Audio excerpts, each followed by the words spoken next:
With all this conflict going on, stray missile, that would fix it.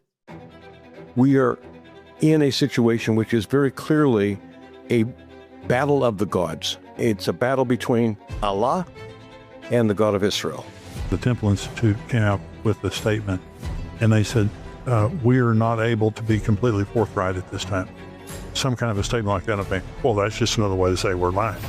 America, as we know it, in my opinion, will be swallowed up in part of this 10-horn kingdom. All Jesus is going to have to do is just say, drop dead, and it's going to all be over.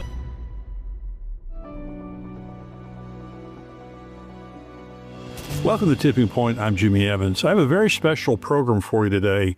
One of the most popular features of Tipping Point Ministries is our question and answer sessions.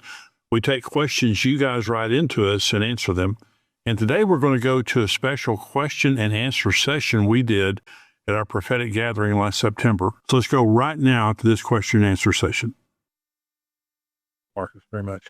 Now, these are questions that you guys have written in that we just kind of went through: Israel, rapture, tribulation, Feast of Trumpets, Antichrist. There's a lot of different questions in here. Billy, I feel like all the jackets you've worn before have led us to this jacket.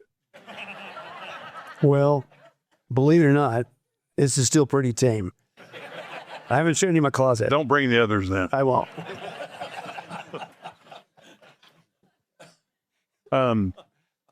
Okay, let's start out with Israel. And Brian, you're here, and it's wonderful to have you here. What's happening in Israel right now, and I was talking about during my session, is really just absolutely remarkable. And I know there's still the grief, there's still the tumultuous, political activity over there. But is there hope? Is there encouragement related to Gaza, related to Hezbollah, related to, is it still pretty somber over there? I would say yes, it's still pretty somber. There's just a whole lot of uncertainty about, will we actually be able to get Hamas out of Gaza?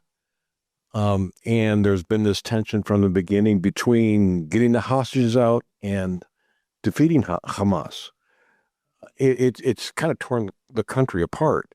And because we're living in the middle of it, we don't have kind of that bird's eye view that you have in talking and seeing the big picture. So I appreciated that today, stepping back and looking at what Israel's done. I think in time, what Israel has accomplished over the last 2 years since the horror of October 7, 2023, it's going to be something studied throughout history. What they've done militarily, the miracles that have happened are mind-boggling. But we can't really see it right now because we're still in the middle of it. Right. The country is still, we're all in trauma. We're not something like we have been traumatized. The trauma continues. The common thing I hear is that we're still on October 7. October 7 is still today. Everybody has friends and family who serve in the IDF, including many, many, many in the reserves. These are men and women in their upper 30s, 40s, even 50s, who have families and jobs and businesses, and they're taken out of that, and they go into Gaza, or they go up to Syria, or even at the Lebanon border, and they are involved in things that no one else can understand. I mean, they're in battle, and they witness a lot of atrocities. They've lost everyone has lost loved ones in the war. I think about 900 soldiers so far have been killed, something like that. We all know people who've been wounded, and it's difficult. And the genius of Israel is that even though there is trauma, and it's without diminishing it one bit, there is this unique ability to get on with life. Yeah. Well, our prayers are for all of you guys over there. And, you see the news, and there's so much disinformation related to Gaza and Hamas, and a lot of the media over here makes it look like there's genocide going on, that, and you've done great shows on this, but it's all a lie, isn't it? It's just all propaganda. Indeed. If you haven't seen my last two or three reports ago, I did one on why does Hamas lie? And what the world isn't seeing is that in its charter over and over and over again, Hamas is calling for the destruction of Israel. It's not like it's a secret. They are thoroughly committed to the annihilation of the Jewish state. They're never going to recognize it. They carried out October 7 and the atrocities on that day, believing that anyone Jewish, anyone Israeli is an enemy and a valid target. And if you've seen any of my reports, you've heard me say several times that we are in a situation which is very clearly a battle of the gods. It's a battle between Allah and the God of Israel. And I don't think a lot of people realize when you have you heard the Allah Akbar? It's what they often shout. And the press will tell you this means God is great. No, it doesn't mean that. It means Allah is greater. Yes? And so they're saying Allah Akbar over and over and over again. It is clearly our God is greater than your God. And they are absolutely committed to the agenda in the Quran to annihilate the Jewish state. And there's also an interesting messianic component in this. Not everyone who's Muslim, but in Iran and some of the really Islamist ideologies, but especially Iran, there is a clear and often stated eschatological hope for the return of the Mahdi. The Mahdi is their messianic figure, someone who, if I recall correctly, lived at the time of Muhammad, and they expect him to come back and lead the world into a one world caliphate, which is a global government. And they also believe that if they wreak havoc now, that's good, because by wreaking havoc, that means the Mahdi is going to come and make everything right. So they don't have to win their wars or whatever operations they undertake. They just need to create havoc. And there is a common conviction that what is needed in order for this to happen is for Israel to be evicted from the land. So, yeah, it's amazing. Let me ask some of these questions here. And by the way, if that war is a war between the God of Israel and Allah, Allah's not looking too hot. You know, getting his tail kicked all of the Middle East over there. Okay, this is from Ginger. Do you think the trial run of sacrificing the red heifer could have actually been the real thing? I've been hearing this take from other people, so I was just curious about your perspective. So they had a trial run of slaughtering the red heifer. Was not on the temple, was not on the Mount of Olives, but it was somewhere else. What do you think about that, everybody? Well, yeah, I was there teaching on location during the Iran war, and missiles were going over a hotel, but just before it broke out, we were there at Shiloh, and we saw did of course a selfie in front of the two red heifers, and so it's kind of an interesting thread. How do you decipher what's true, what's not? Again, with the media, some also with the rabbis, some want the news out, some don't want the news out. Some are, I'm not saying they're purposely deceitful, but they kind of allude to where, no, it isn't legit, but that's kind of their Jewish way of saying it really is legit, if you know the lingo. So you guys are probably familiar with all that. But we were actually there the year that in Shiloh they found the fourth. We walked in, they found it. They were like, hooray, yay! But they found the fourth corner of the temple, proving that was Shiloh. And of course, that's where they have the red heifers. And so some camps saying that it was they did take one of them that was qualified, and that they did sacrifice it, and they sacrificed it there in Shiloh, and they're ready to go, but kind of keep it under wraps. Some are saying that, well, they're not going to consider that as an acceptable sacrifice because it needs to be done on the Mount of Olives. And so there's that camp. So one camp would say, yep, ready to go, behind the scenes, kind of keep it low key. Others would say, nope, we're not going to accept it. So there's kind of a little bit of a divide that's going on there. But as far as candidates, I just got this a couple of weeks ago from over there. They got more than one left. There's actually a whole bunch from this weird state called Texas, who's helping to fulfill that prophecy. So either way, that really is the linchpin. What's left to have the temple? Well, obviously, Leviticus tells us the ashes of the red heifer. That's what they need to cleanse for the temple itself, but also the people. And until you get that, they've got the articles are already done. The priesthood's been trained.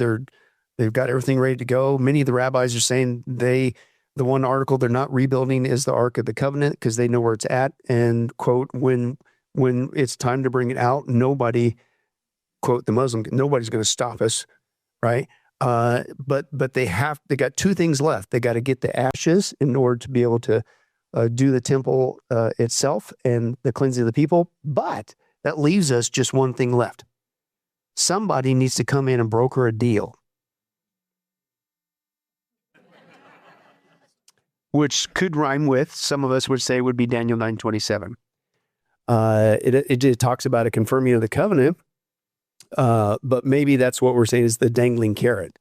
Is at the same time, maybe that's what he's going to barter this political figure called the Antichrist. We're going to allow you to rebuild your temple. Real quick, I don't want to take much time. There's actually, people say, well, that's never going to happen because of the Dome of the Rock and the Al-Aqsa Mosque. Well, not true. There's a couple different theories. Some would say that it's offside the temple. I don't buy into that person. I think it's right there where it's always been. Number one. Number two, with all this conflict going on, stray missile, that would fix it. Not saying thus saith the Lord, but you see a lot of that going on. Or a lot of people don't realize this. There's also another split.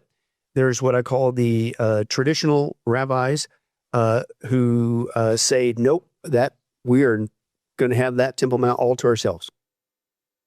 But then you have what I call the universal rabbis, and they believe, and they're working towards this. They're cutting a deal with the Muslim community to have a universal temple next to the Dome of the Rock, okay, in the Al-Aqsa Mosque up there. And they're saying it's going to be a universal temple for people of all Abrahamic faiths. And then you're going to get into shades of the false prophet. You got folks like the Vatican who's all on that. And they're already building these universal Abrahamic faith temples around the world, including Dubai, and where they're combining all three. Well, some of them are saying that's what they're going to build on the Temple Mount. And that's how they're going to be able to justify a Jewish temple, wink, wink, with still the Muslim presence being there. So just some food for thought.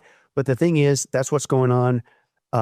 You got options, but we're seeing for the first time in history, the ability to pull off that temple. The reason why that's important is because you can't have a 7-year tribulation without that temple. Because at the midway point, the Antichrist goes up into it and declares himself to be God. So no temple, no 7-year tribulation. Boy, we're that close. So again, our departure's got to be getting close. One thing, too, about the red heifer, there's nothing that I know of in the Old Testament about being the Mount of Olives. That's their rabbinic tradition. So it's obviously when it was instituted out in the wilderness, there wasn't a temple at that time. So that's a rabbinic tradition, whether they're going to accept it or not. But that's not what the Bible says about the red heifer, about where it has to be slain and burned and have the ash. They say, Brian. I think they're up to something. And I believe it was the Temple Institute came out with a statement, and they said, we are not able to be completely forthright at this time. Some kind of a statement like that. I think, well, that's just another way to say we're lying, and I think that there's so much writing on it related to the temple, and they obviously have a huge desire to build it. My personal belief would be like you said, Billy, and that is, I think they slaughtered it, burned its ashes. I think they have them and they're ready. We were in the Temple Institute 4 years ago when we were over there and went on the tour. And when you go on the tour of the Temple Institute, you walk in and they say, these are not replicas, these are kosher. These are all going to be used in the third temple. And when you get to the very end of the tour, they have a replica of the Ark of the Covenant. And the very end of the tour, they say, this is a replica. We know where the real one is. And when the time comes, we'll go get it. And so they have the Ark. If they now have the ashes, my personal opinion would be, I believe they have the ashes. And I don't believe there's any biblical, obviously, reason they have to be on the Temple Mount. They could go out. Well, Shiloh is very private out there. And they could have done it out there for sure. And Shiloh's where the tabernacle was for like 385 years before they built the temple. So it's the key place up there in the hills of Ephraim. Okay, here's another question from Patricia. Does Israel need to possess the land before the tribulation? I don't know if Patricia's talking about the entire land.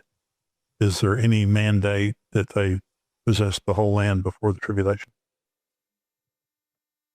You have to have the Jewish people. Some of them have to be in the land, because obviously it says he's going to make a firm covenant with the many, but it never tells us what percentage have to be there, what percentage of the land they have to have. But it is interesting today. I mean, I don't know.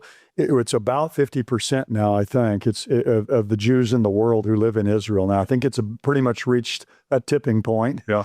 But 6% of the Jews in the world were in Israel in 1948. And now it's about 50%. Wow. The Bible doesn't say it has to be over 50%, but it is interesting that we're getting to that point now. That is interesting. In Joel 3, this is from Mark, in Joel 3:2, it says, God will gather all nations and bring them down to the valley of Jehoshaphat and will enter into judgment with them there. Does it literally mean every nation in the world? Will America eventually turn away from Israel, or is it possible to tell at this time? Yes, when it says all the nations, I mean, I don't know whether it means Micronesia. I mean, when the Bible uses a term like all the nations, it just means, the majority of these nations are going to come there. I don't know whether there'll be, again, people from every island in the South Pacific or whatever, but the word, it's saying the world, will come against Israel there. Of course, the Valley of Jehoshaphat, I think, is probably the Kidron Valley. There between the Mount of Olives and Jerusalem. I think Armageddon is going to really encompass the whole land. It talks about how the blood will flow up to the horse's bridle for 184 miles. So it takes you all the way from Megiddo in the north all the way down to Edom, I think down in the south. But it'll be concentrated there in Jerusalem. So God's going to bring the nations there to Jerusalem, the Valley of Jehoshaphat there, and he's going to enter into judgment with them. But certainly it'll be all the major nations will be there, and America will be there. America ultimately will turn against Israel. And of course, you can imagine after the rapture takes place, the church is taken out of America. I think America will immediately be absorbed at some point into, Antichrist's kingdom, even before it becomes a global kingdom, and probably be part of that. And that's a sad thing to think about for our nation. Yeah, I think that's where we're headed. Yeah, all means all. And again, common sense tells you, okay, does that mean the folks from Fiji? Probably not. But all major developed countries, and whoa, hey, wait a second, that's the U.S. And that's the bombshell. I think a lot of folks, Christians, go to one extreme or the other. They don't want to hear about, America. And again, you can't say America. You got to say America. America. We're, hey, man, I hate to be the bearer of bad news, but guess what? We're not mentioned in Bible prophecy. Some people want to say we're this or that, whatever. I don't buy it. I think America, as we know it, in my opinion, will be swallowed up in part of this 10-horn kingdom that Dr. Hitchcock talked about. I hate to say it, and that's what the previous administration was desperately working towards, combining America with Canada, Mexico, and the U.S. But that's nothing new. And hate to be the bearer of bad news, but that started back with Bush Jr. And things of that nature. He was huge on that, but it continued with Obama. And then it took a 4-year hiatus with Trump's first term. Then Biden went back into it big time, whatever. So that's what the picture describes. So I think America, as we know it, our own national sovereignty won't be there. And you're thinking, how could that ever happen? How could America just disappear, go along, give up your national sovereignty? Again, what did we see in the last administration? Now, right now, it doesn't look like there's any signs. But folks, if we're still alive and still here, I don't know if you realize this, but Trump's not always going to be in office. And I'm sitting here already thinking, not to be pessimistic, but realistic, man, I hope they keep it going if we're still alive and still here. But woe unto us if the pendulum ever swings back. because these guys are going to come swinging back hard. My theory is, if Priscilla, I'm still here, they ain't ever getting it back. As much cheating and baloney that they did, Trump was able to squeak it out, so to speak. But you think they're ever going to give it back? And as much as we see from that community, the leftists, the liberals, the Democrat aspect of how much they're not only haters of Israel, but they're haters of our country, folks. They'll turn us in to the global economy. They'll surrender our freedom. And then you got the media, and we're seeing this with the Charlie Kirk thing. You got the media and the school system that's brainwashing a whole new generation who's coming into power, by the way, to go along with this baloney. So we could see the setup where the unthinkable could happen. America disappears as we know it. And guess what? We will go along, all nations, and turn against Israel. And again, that agenda is already there. They're very anti-Israel. We're seeing a rise of anti-Semitism in the United States of America like we've never seen before. Again, you saw this with the October event, and now here it is, round 2 with Charlie Kirk. It's exposing what's going on. So, well, if they ever come back, I'm moving to Fiji. Or Micronesia. Micronesia. Okay. This is Michael. After 2,000 years, Jerusalem became a Jewish possession again after the Six-Day War in 1967. Some teachers hold, however, that we are still living in the times of the Gentiles because Jerusalem will again be taken by the Antichrist for the last half of the tribulation period. Others teach that the times of the Gentiles are fulfilled because occupying the land by the Antichrist does not mean it will again become his possession. Clearly, God is again dealing with Israel even in their unbelief. So the question here is, Jesus said, Jerusalem will be trodden underfoot by Gentiles until the times of the Gentiles are fulfilled. The question is, do we believe the times of the Gentiles have been fulfilled? I don't. I mean, I think Israel right now has, control of their country. They were under Babylon and Medo-Persia, Greece, Rome, scattered. But the times of the Gentiles is not just that the Jewish people are not in control of their land. It's that they don't have a Davidic king.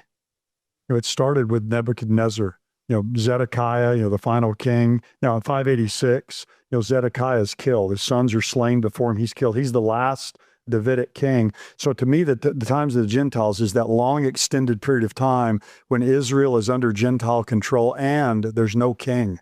There's no Davidic king. So there's kind of a hiatus right now, I guess you would say, a little bit, a respite. Israel's under control, but it's going to go back under the Antichrist where they're going to be under control again. So if there's no king, and so when Jesus comes at his return, the Davidic king's coming back. And to me, that's when the times of the Gentiles then will end. Right. Yeah, Romans chapter 11 tells us that as Christians, don't get conceited. Be grateful that God worked in his plan, that we're grafted in to the Old Testament blessing. But God's not done with Israel. And in the context there, he talks about the fullness of the Gentiles. But he clearly says that Israel is under a temporary blindness, a temporary hardness, not permanent. So again, that right there, Romans 11 dispels the lie of replacement theology, number one. But in the context there, it says there that after that event, then all Israel will be saved.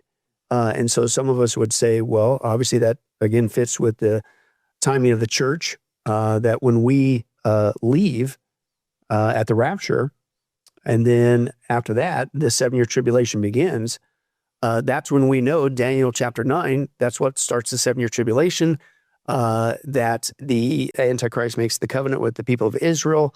Halfway into it, he commits the abomination of desolation, etc. But my point being is, that's when God's eyesight, if you will, his program for Israel picks up where it left off. After the 69th week, Daniel chapter 9, when Jesus triumphantly made his entry and he was cut off, okay, that's the 69th week. But we've been in this interval that we call the church age, and then God's going to pick up again where he left off for that final week, the 7-year tribulation, and his focus will go back on Israel. Not to give away what I'm getting ready to preach on, but again, the 7-year tribulation has nothing to do with the church.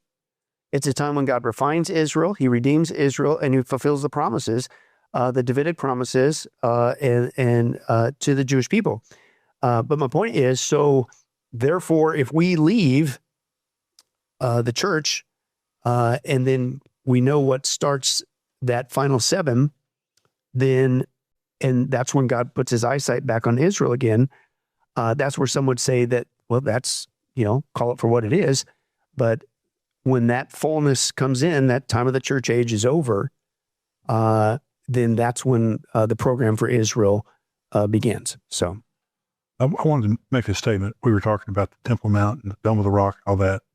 And my belief is that it doesn't matter. The Dome of the Rock doesn't matter. When the 2 witnesses show up, they take over.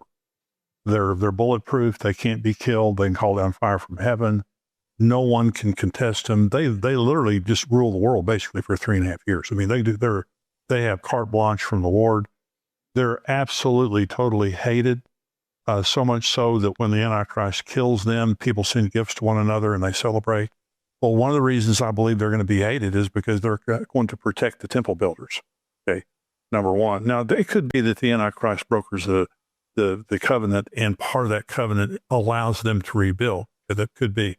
It could also be that the 2 witnesses just show up and say, hey, let's start rebuilding.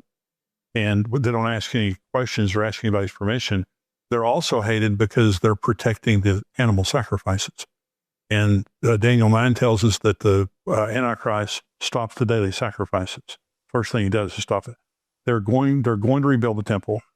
They are going to have animal sacrifices on the temple. The world will go absolutely berserk when that happens. And you have the 2 witnesses preaching the gospel, doing signs and wonders, and protecting all the people that are up on the Temple Mount. And so it's going to be, I just believe that it could be that the part of the Antichrist covenant allows them to rebuild. It could be that the 2 witnesses just absolutely make everything happen. And that's one of the reasons they're so hated.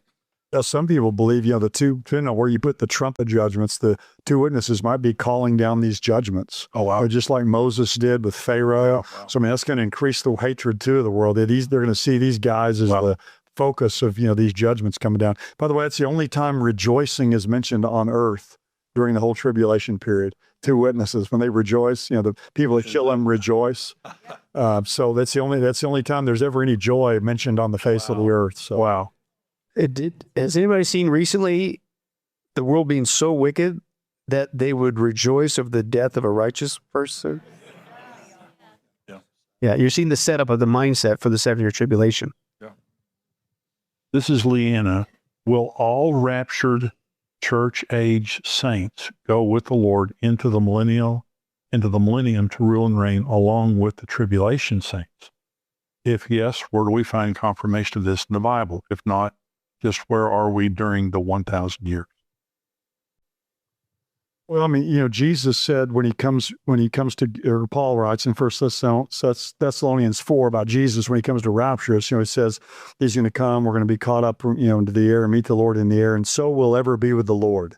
So my contention always is wherever the Lord is where we're going to be. Right. We're going to be with him. So if Jesus is here on earth ruling and reigning during the millennium, then we're going to be here with him. Or we're going to be here ruling and reigning with him. And I think, we'll we'll be slotted in different places of responsibility depending on how we lived our lives now. So, this is training time for reigning time right now. We're earning those rewards for the future. Some will rule over 5 cities. Some will rule over 10 cities, Jesus says in Luke 19. So wherever Jesus is where we'll be. And so if he's here on earth ruling and reigning, now it may be, some posit the idea that while the millennium, the earth is renovated and reformed, we're here living during the millennium, that it may be that the heavenly city, the New Jerusalem's, suspended out in space somewhere. And, we may be able as glorified in our glorified bodies to go back and forth, be here on the earth and go there. Jesus may go back and forth as well, but wherever he is where we'll be. I guess that'd be my simple answer. In Revelation 20, I saw the souls of those who've been beheaded for their faith in Christ. They wouldn't take the mark of the beast or worship him, and they came to life and ruled and reigned with Christ for 1,000 years. And so the tribulation saints that are resurrected, raptured at the end of the tribulation, is that right? Right. That's right. Yeah, they'll rule and reign with him as well, and so will we. Yeah. What is that, Billy? Yeah, just to hone in on that, because that typically leads to another question. People say, well, if I'm a Christian, how do I know I'm going to go in the rapture? Well, I always like to say this, don't get confused. It doesn't need to be confusing. All born again Christians will go in the rapture. Usually when people, quote, Christians question that, it's because their walk with Christ isn't very well. And they're concerned about that. Now, not condoning that. It's called backsliding, losing your first love, whatever. You need to get back on track and finish strong, because here's the reality. When, not if, the rapture happens, Christ will find you doing something. If that just made you uncomfortable, that means you need to get back on track right now. Right? But I always like to remind you this. Going to heaven, right? How do we get to heaven? Do we earn it? What if we sin after we get saved? We lose it? No. All right. So it's by God's grace through faith, not of works, lest anyone should boast, right? So we all know that. So if we die today, 2 Corinthians 5:8, absent from the bodies, be present with the Lord. Right? So what's the destination? We die. If we were to die before the rapture, where would we go? Here's my point. The rapture, it's the same destination. Where are we going? We're going to Walmart. No, we're not. Why'd you say that? No, it's way better than Walmart. Is that where you bought that jacket? Touche. Dude, that I think I saw that. Steve should... Bucky's. Hey, I got a free corn dog with it. Oh. To be tough. No. Yeah, I've heard about that place. Great corn dogs and jackets. But so the rapture, we go to heaven. So here's my point. So if I die today before the rapture, and I'm saved by God's grace through faith, not of works, lest anyone should boast. If I die and I go to heaven, then why did the rules change for the rapture? They don't. The destination is the same. So the good news is all born again Christians, no matter where you're at, whatever spiritual status, don't use that as an excuse, you're going to go, because it's always by God's grace and through faith in what Christ has done. Amen? And people say, well, what if I'm sinning when the rapture happens? Well, the only people going in the rapture are sinners, and if you're proud and you think, well, I'm not sinning, that's the sin of pride. So, Well, yeah, in 1 Corinthians 15, he says, we shall not all sleep, we'll all be changed. And it's all of us. Right. And those who are going to be raised, it says it's the dead in Christ. You have to be in Christ is all you have to be. That's right. To be part of the rapture. This is Charles. In the second coming of Christ with the church, do you think we will be involved in some way, or just there to watch our King Jesus when he destroys all the armies of the earth that have come together to fight against him? In other words, are we going to be a part of the fight? Do we get to hurt somebody? I mean, it seems to me like we're going to be more passive, in this as when he returns, because in Thessalonians, 2 Thessalonians 2, it's actually the word there in slay. It says he's going to overcome them, with the breath of his mouth. Right. Because the problem is, if you have him slaying them there, the Antichrist, then over in Revelation 20, it says he casts him alive into the lake of fire. Right. So he's going to overcome them there. But everything that's spoken of is what Jesus does. We're going to be coming with him. It's an army, from heaven who's coming. But it never mentions that I know of anything that we do, in that. So it seems to me that Jesus is going to come. He's going to speak the word. I think I've mentioned this before. My professor at DTS, Dr. Pentecost, used to have this saying. He'd sit up there behind his desk, he was short, little small guy, his little head just sticking up, and he'd say, all Jesus is going to have to do is just say, drop dead, and it's going to all be over. And that's really, that's what it will be in a sense. It's really not a battle, the battle of Armageddon, we call it. Christ will come back and he'll slay. It's the breath of his mouth, the spoken word, that does that. So I don't see us, participating in some kind of fighting or destroying the enemies. Your Lord doesn't need us to do that. What do you think? Yeah, I agree. I think Jesus, obviously, he's doing the work. He's the Messiah. We're coming back with him, but I will add this. We need to alter maybe our vision of how we come back. Again, he's doing all the work, but we're coming back on what? Horses, right? Now, the problem that we have with that typically is we kind of, okay, white horse, green horse, purple horse, whatever, give him a horse, give it five, get five. No, yeah, exactly, but it's a horse. But see, when we think of horses, we think, hey, it's a pleasure thing, right? I'm going to have my horse, whatever. If you do the study, I'll never forget when I did the deep dive on the horses and taking a look at when the Bible talks about horses, Old Testament, New Testament, to use a modern vernacular, Horses in battle. First of all, that's what we're coming back. It's a battle scene. We're coming back to put down the battle of Armageddon. Jesus came the first time and was bruised and beaten on our behalf. He's coming back with us, the church, Revelation 19, to dish out the beatings. But it's a battle scene. It's just like it's an army coming forward. But horses, let me just add to this, but just horses in the scripture were the tank of the day. Horses were armored up, whatever. And the last thing you ever wanted coming your way was the cavalry, was the horses.